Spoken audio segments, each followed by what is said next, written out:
Umuriro wongeye kwaka. Umuriro wongeye kwaka mu mujyi wa Goma, drone zikomeye zongeye kumvikana ndetse drone zagiye zivuza ubuduha mu mujyi wa Goma zimaze guhanurwa muri official n'ingabo za FARDC ndetse na Wazalendo. Gusa babishyize ku gihugu cy'u Rwanda. Patrick Muyaya mu bwishongozi ndetse no kugaragaza icyo twakwita imbaraga ze no gufatanya bya hafi ku ruhande rwa FARDC bafatanya mu kurwanya izi nyeshyamba z'umutwe wa M23 bongeye kuvuga amagambo akomeye. Patrick Muyaya usanzwe ari umuvugizi wa guverinoma ya Repubulika ya Demokarasi ya Congo yatanze ubutumwa bukomeye ndetse yerekana ko ingabo za FARDC ziri mu bikorwa bikomeye mu bikorwa byo kugaragaza ko intambara ku butaka bwa Leta ya Repubulika ya Demokarasi ya Congo yahinduye isura. Ni amakuru agira ati imirwano yongeye kumvikana mu bice bitandukanye byegereye umujyi wa Goma, ariko muri aka kanya isura yongeye guhinduka mu buryo bugaragara. Abasirikare ba FARDC bambara isura ya kazi, bongeye kwerekana imbaraga zidasanzwe. Drone zikomeye ku ruhande rw'umutwe wa M23 zamaze gushyirwa hasi. Ibi ni ibimenyetso bigaragaza ko umutwe wa M23 usa n'uwakomeje gukubitwa bikomeye ndetse ishusho yawo usa n'uwongeye kugaragaza imbaraga nke ku rugamba. Ibi rero byatumye drone zabo zihanurwa, dore ko bari bazanye system yo kwigana ingabo za Leta ya Repubulika ya Demokarasi ya Congo uburyo irwanamo, ariko bakubiswe izakabwana. Kugeza ubu amakuru atugeraho yemeza ko indege nyuma y'uko ziturikijwe M23 abari ku ruhande rwayo barize barahogora. Ni nyuma y'uko bari bazanye system yo kwigana igisirikare cya Leta ya Repubulika ya Demokarasi ya Congo. Ingabo za FARDC zinjiye umujyi wa Goma mu buryo budasanzwe ndetse bivugwa ko biteguye gufata uyu mujyi nk'uko Patrick Muyaya yabigarutseho. Ati igihe kirageze mu M23 twari twarajenjekeye tuyihe isomo. Ibi bibaye nyuma y'uko ingabo za FARDC zongeye kwigamba kurasa drone ikomeye cyane ku ruhande rw'uyu mutwe, ndetse benshi bati M23 akayo kaba gashobotse. Mu by'ukuri basaba ibihugu mpuzamahanga kugaragaza uruhande rwarenze ku gahenge. Abandi bati uruhande rwarenze ku gahenge namwe muraruzi, ntabyo kwigiza nkana.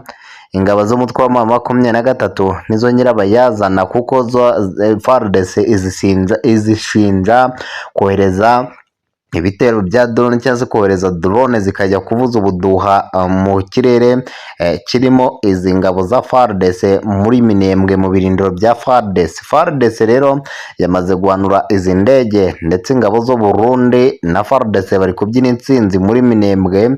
Ni nyuma y'uko berekanye ko ingabo za M23 arizo zitwikira abaturage, none M23 ngo yarangiza ikabigereka kuri leta. Iki ni igisebo gikomeye ku ruhande rw'uyu mutwe wa M23 kuko ingabo za leta zamaze kugaragaza ibimenyetso bifatika byerekana ko izi ngabo zongeye kugaragaza ko intambara yahinduye isura, cyane cyane mu burasirazuba bwa Leta ya Repubulika ya Demokarasi ya Congo.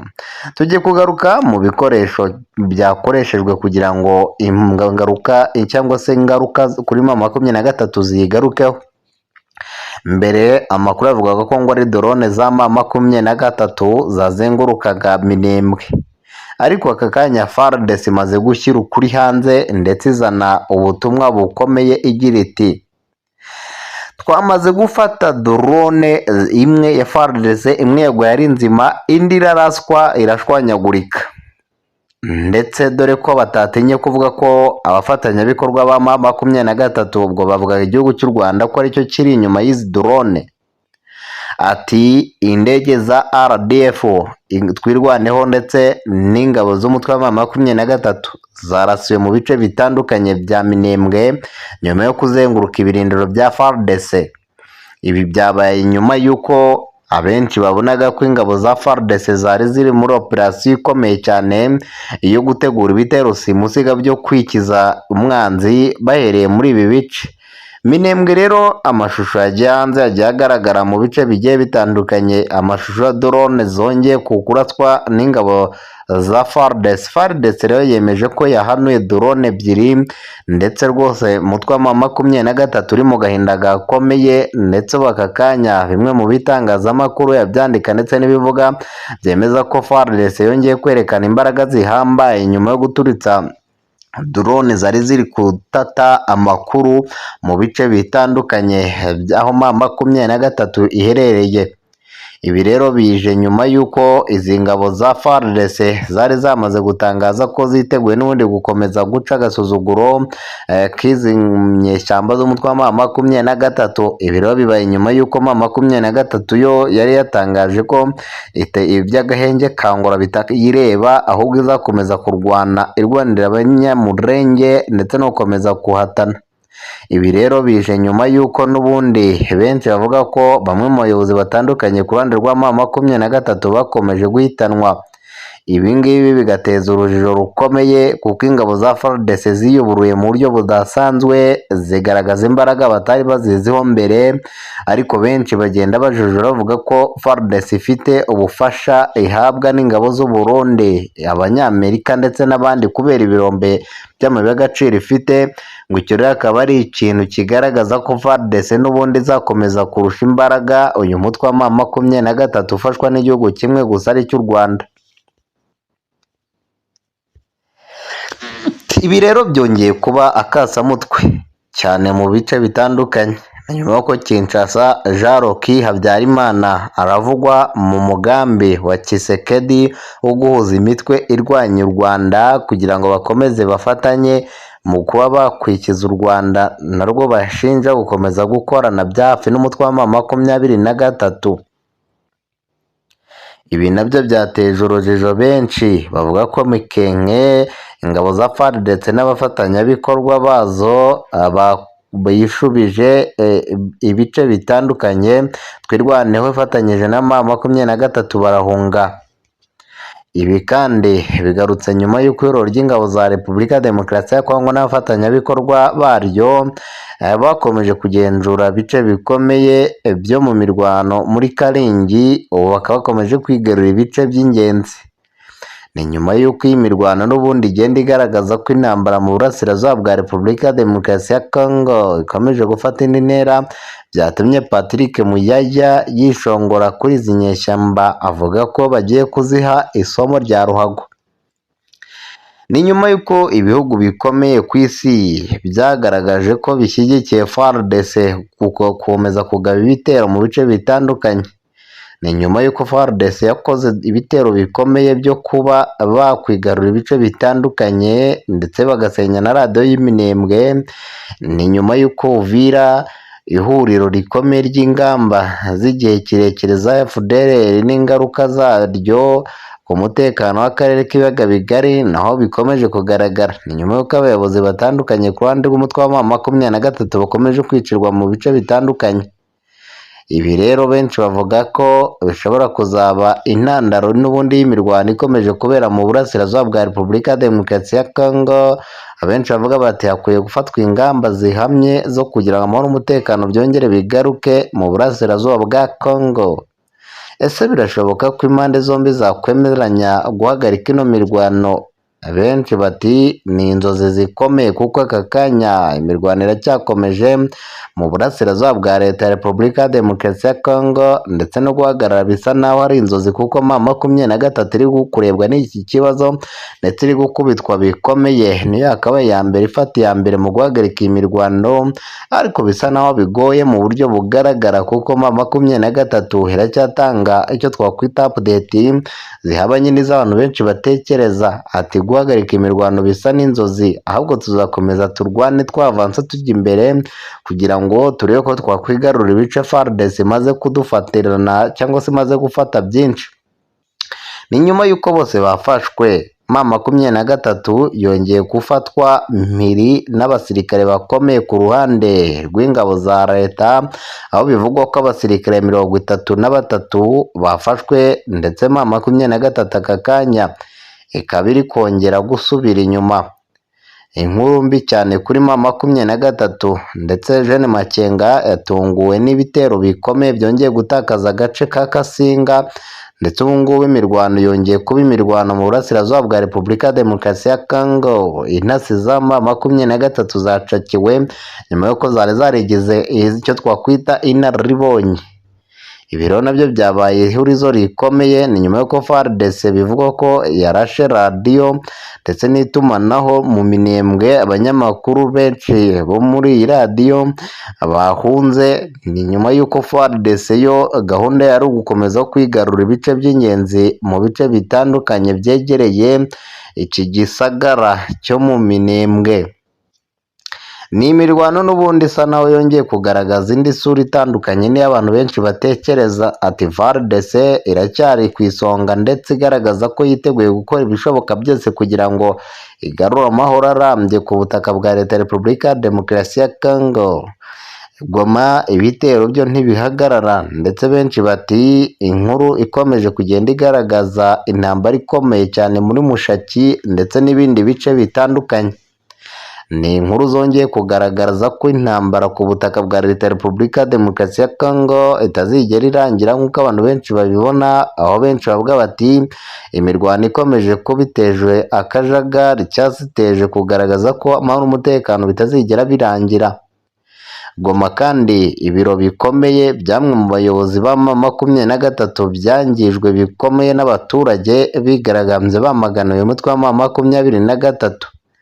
Benshi rero ati M23 ifite akaga gakomeye, ikomeje kugenda isukwaho ibisasu ndetse no gusubirwamo ibyayo bikomeje kugenda bicanga abantu. Ibiri nabyo byaje nyuma y'uko isi n'amahanga babona ko intambara iri kubera ku butaka bwa Leta ya Repubulika ya Demokarasi ya Congo itazigera irangira mu buryo bworoshye, kuko uyu mutwe wa M23 usa n'ukomeje gukubitwa ndetse no kuba udakomeza kugaragaza imbaraga ahubwo ukomeza gusubira inyuma mu buryo bugaragara. Ibyo kandi bije nyuma y'uko uyu mutwe wa M23 wagaragaje imbaraga nke mu gusubiza inyuma ibitero by'ingabo za FARDC nk'uko bamwe mu bakurikiranira hafi by'imirwano ku butaka bwa Leta ya Repubulika Iharanira Demokarasi ya Congo babyemeza. Ni nyuma y'uko kandi imwe mu bitangazamakuru yabyandika ndetse n'ibivuga byemeza ko imirwano ikomeje kubera ku butaka bwa Leta ya Repubulika ya Demokarasi ya Congo yimukiye mu bice bitandukanye bya Kasinga ndetse na Masisi, tutibagiwe n'umujyi wa Goma ndetse na Minembwe. No operasiyo zikomeye ingabo za FARDC zikomeje gukora mu bice bitandukanye byegereye uyu mujyi ndetse benshi bati ingabo za FARDC gusubira inyuma ni ibidashoboka, ahubwo bakomeje kwavansa bajya imbere berekana imbaraga zihambaye kuri uru rugamba. Bakomeje kugaragaza ubufatanye no gushyira hamwe no kurwanya bamwe mu badashaka amahoro cyane cyane ku butaka bwa Leta ya Repubulika ya Demokarasi ya Congo. Ese mu by'ukuri haza gukorwa iki kugira ngo operasiyo zikomeje gukorwa zihagarare? Nyuma y'uko amakuru yagiye agaragaza ko imirwano iri kubera ku butaka bwa Leta ya Repubulika ya Demokarasi ya Congo ishobora guhindura isura kugeza ubu, bimwe mu bitangazamakuru yabyandika ndetse n'ibivuga byemeza ko imirwano iri kubera ku butaka bwa Congo yahagurukije benshi ndetse benshi bavuga ko iyi mirwano ishobora kurangira bamwe na bamwe basize ubuzima. Uyu mugoroba kandi FARDC yafashe ibice bishya iharanira ko ikomeza kugenda yegera imbere. Ni nyuma y'uko u Rwanda rusabiwe ibihano bishya muri EU. N'umwe mu bakomeje cyane Kayikwamba yatanze ubutumwa avuga ati u Rwanda turabizi neza ruri ku butaka bwa Leta ya Repubulika ya Demokarasi ya Congo, turasaba ko muruha ibihano kandi ibihano bikakaye. Ibi bije nyuma y'uko n'ubundi isi n'amahanga bahagurutse bavuga ko u Rwanda rwaba rufatanya bya hafi n'umutwe wa M23 ndetse u Rwanda ku ruhande rwabo rukabyemeza nta gushidikanya. Ibi byabaye ihurizo rikomeye kugeza ubwo bamwe na bamwe bavuze bati u Rwanda igihe kirageze ngo narwo ruhabwa ibihano. Gufasha umutwe witwaje intwaro wa M23 ni ikimenyetso kitari cyiza na gato. Ibyo kandi biraba benshi bavuga ko ibyo byose bishyira igitutu gikomeye ku Rwanda, ndetse ariko u Rwanda narwo rukisobanura ruvuga ko hari ibikorwa ingabo za leta nazo zikora gushyigikira umutwe wa FDLR, bitana ba mwana ku mpande zombi, rero bigateza ikibazo gikomeye. Ni mu rugamba n'ubundi umuriro wongeye kwaka, aho M23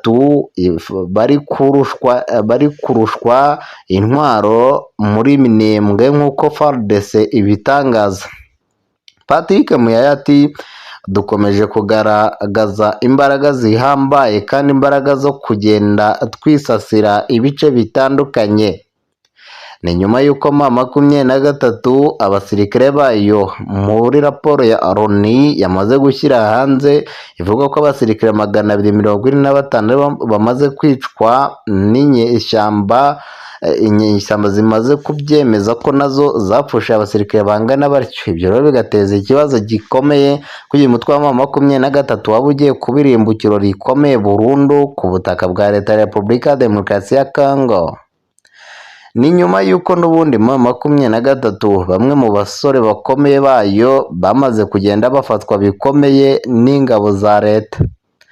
Ni nyuma y'uko nta mananiza ingabo za FARDC zongeye gutsinda icy'umutwe M23.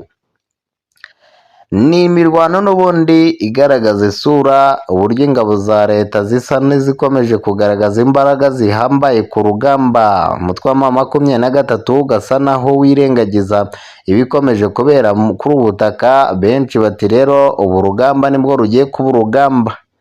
Ibi biri kuba nyuma y'uko isi n'amahanga bahagurukiye kwamagana ibitero n'imirwano ikomeje kugaragara mu burasirazuba bwa leta ya Repubulika ya Demokarasi ya Congo. Ibi kandi benshi bavuga ko bitazigera birangira nk'uko benshi babivuga, ahubwo bemeza ko urundi imirwano ikomeje kugaragaza ko intambara mu burasirazuba bwa Repubulika ya Demokarasi ya Congo, imirwano yo ifashe indi ntera. Ni nyuma y'uko benshi bavuga bati ese ibintu bizarangira bite ku isi n'amahanga bakomeje guhaguruka ndetse bagaragaza ko biteguye guhangana no kugaragaza imbaraga zihambaye kuri uru rugamba, aho n'ubundi imirwano ikomeje kugenda isatira mu bice bitandukanye byegereye umujyi wa Goma. Goma hongeye kumvikana urusaku rw'imbunda nini ndetse n'intoya. Ubuzima bw'abanyekongo bukomeje kujya mu kaga nk'uko bimwe mu bakurikiranira hafi by'imirwano babigarukaho. Ati imirwano ikomeje kugaragara ku butaka bwa leta ya Repubulika ya Demokarasi ya Congo ihangayikishije benshi. Kugeza ubu rero bamwe na bamwe bemeza ko imirwano ishobora kuzazana akantu benshi batigeze batekereza ko kuba intambara mu karere k'ibiyaga bigari ishobora kwaduka ndetse igahitana benshi. Ibyo kandi biragaruka ku byagiye bitangazwa n'imwe mu bitangazamakuru bitandukanye byemeza ko imirwano ikomeje kubera ku butaka bwa leta ya Repubulika ya Demokarasi ya Congo yagaragaje indi sura, kugeza ubwo bimwe mu bitangazamakuru byemeza ko iyi mirwano noneho yazanye amatwara adasanzwe ndetse no kwigarurira ibice by'ingenzi ku butaka bwa leta ya Repubulika Iharanira Demokarasi ya Congo. Abenshi bati rero igihe kirageze ngo M23 yemere guhagarika imirwano, bitabaye ibyo irasukwa amabombe kugeza ku munota wa nyuma. Kandi kuko bamwe mu basesenguzi bakomeye b'ikinyamakuru mpuzamahanga RFI bemeza ko imirwano ishobora kuza gutanga ubutumwa bukomeye cyane cyane ku ruhande rw'ingabo za leta ya Repubulika ya Demokarasi ya Congo. Amakuru kandi dukesha amwe mu bitangazamakuru yabyandika ndetse n'ibivuga byemeza ko imirwano ikomeje kubera ku butaka bwa leta ya Repubulika Iharanira Demokarasi ya Congo yongeye kugaragaza indi sura abantu benshi batatekerezaga, dore ko benshi bemezaga ko amahoro n'umutekano bigiye kugaruka. Ariko muri aka kanya siko bimeze, kuko imirwano irakomeje kandi iyo ugiye ku ruhande rw'umutwe wa M23 bakubwira ko icyitwa amahoro n'umutekano azagaruka mu gihe bamaze gufata Kinshasa. Ese koko bazayifata? Nibyo benshi bavuga ko ari inzozi zikomeye kuri bo. Amakuru kandi dukesha imwe mu bitangazamakuru yabyandika ndetse n'ibivuga byemeza ko M23 iri mu nzozi zikomeye ndetse idashobora namba kuzafata ibice bitandukanye byo ku butaka bwa leta ya Repubulika ya Demokarasi ya Congo. Ati izo ni inzozi kandi ntibazigira babigeraho nk'uko bimwe mu bitangazamakuru bitandukanye bigarukaho. Amakuru dukesha imwe mu bitangazamakuru yabyandika ndetse n'ibivuga byemeza ko imirwano ikomeje kubera ku butaka bwa Congo, ihamagarira abaturanyi ndetse n'ibihugu byamatse ibihugu guhaguruka no kugaragaza icyo twakwita ubufasha bukomeye no gushyira hamwe ku mpande zombi kugira ngo amahoro n'umutekano bigaruke. Ese koko ibi bizakunda? Nibyo benshi bakomeje gutegereza ndetse bavuga ko iyi mirwano iri kubera ku butaka bwa Leta ya Repubulika Iharanira Demokarasi ya Congo, isi n'amahanga bongeye guhaguruka ndetse bagaragaza ko iyi mirwano iri kubera kuri ubu butaka ihangayikishije isi n'amahanga. Magingo aya rero imwe mu bitangazamakuru yabyandika ndetse n'ibivuga byemeza ko imirwano iri kubera ku butaka bwa Leta ya Repubulika ya Demokarasi ya Congo, igaragaza ko ibitero n'ubundi bikomeje kugenda byisasira uyu mutwe w'inyeshyamba wa M23. Benshi bati rero reka dutegereze turebe amaherezo, turebe aho bizagarukira, dore ko n'ubundi imirwano isa naho yakomeje kugenda igaragara kandi imirwano igenda isiga inkuru itari nziza cyane kuri uru ruhande, aho benshi bavuga bati umutwe wa M23 urugarijwe bikomeye, abawusengera mu nsengere. Reka nsoze ngira nti ndagusaba